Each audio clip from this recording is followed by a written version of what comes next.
வரும் சட்டமன்ற தேர்தலில் மக்கள் நல கூட்டணி ஆட்சி அமைக்கும் என்று அக்கட்சியின் ஒருங்கிணைப்பாளர் வைகோ தெரிவித்துள்ளார். ஈழப் போராட்டத்திற்காக உயிர் நீத்த முத்துக்குமார் நினைவு நாளை ஒட்டி சென்னை தியாகராய நகரில் மதிமுக சார்பில் ஏற்பாடு செய்யப்பட்டிருந்த புகழ் அஞ்சலி கூட்டத்தில் வைகோ இவ்வாறு பேசினார். தமிழ் ஈழத்துக்காக உயிர் நீத்த முத்துக்குமாரின் உடலுக்கு ஸ்டாலின் அஞ்சலி செலுத்த வராதது ஏன் என்றும் அப்போது அவர் கேள்வி எழுப்பினார். மீனவர்களுக்கு பாதுகாப்பையும் ஊழலற்ற ஆட்சியையும் மக்கள் நல கூட்டணி வழங்கும் என்றும் அவர் பேசினார். இக்கூட்டத்தில் விடுதலை சிறுத்தைகள் கட்சியின் தலைவர் திருமாவளவன் உள்ளிட்டோர் கலந்து கொண்டனர்.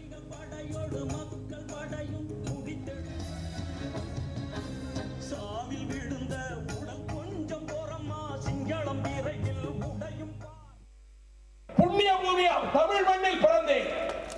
இந்த சின்னஞ்சிறு வயதிலிருந்து தமிழினத்தை பற்றிய கனவுகளை வளர்த்துக் கொண்டேன். இந்த தமிழ் மண்ணுக்காக, இந்த மக்களுக்காக, இந்த மக்களின் வாழ்வாதாரங்களை காப்பதற்காக நாங்கள் போராடுகிறோம். ஊழலை ஒழிக்க போராடுகிறோம்.